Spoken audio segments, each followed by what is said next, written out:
My name is Gramajo. I'm a freshman from the class of 2019.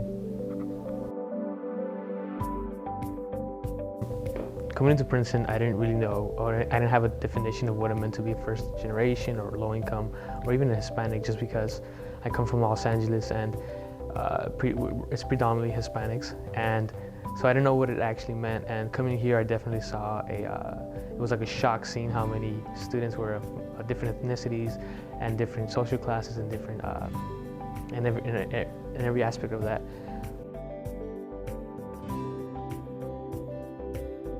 There are very different identities here at campus. So there's many students who come from schools where they've taught them great math skills, great writing skills, and especially like some of the classes even stem from Latin. They've taken Latin, and many of the books I was reading were translations from Latin.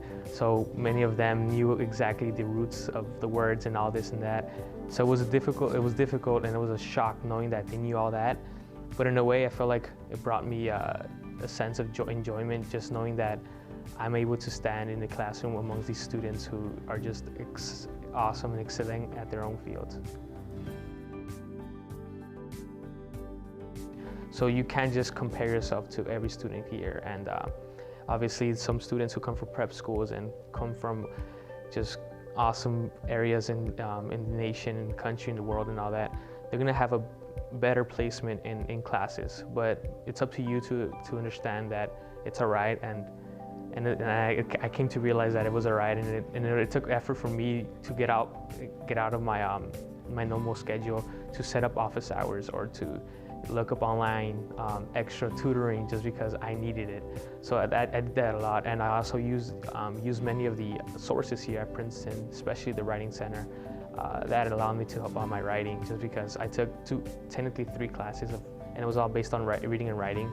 So I definitely needed to improve my writing, and I started using the resources here. So definitely that's a way to improve. Just understand that you're here for a reason, and there's a reason why you came here, and there's a reason why they accepted you. And walk with boldness. In other words, don't feel undermined when people look at you, if they do, if not.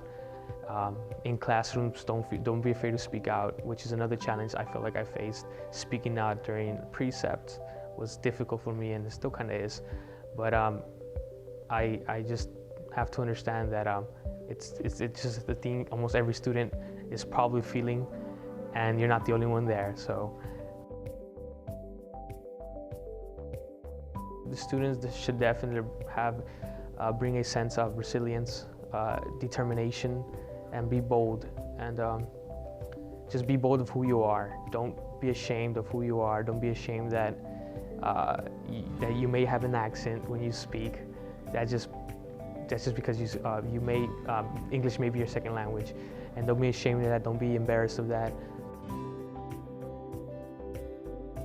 Know that students here, there are many other students who are first generation and are low income, and find the clubs that have them, just so you could understand, and that there's a group of students who have similar background as you and who are struggling the same way. Just because one of the toughest things to do is feel lonely, especially when you're away from home. And if you find that niche of people that will come for you and just chill with them anytime, do homework with them, you're gonna be fine. Because understanding that there's other people who are similar to you makes everything just feel a little more comfortable.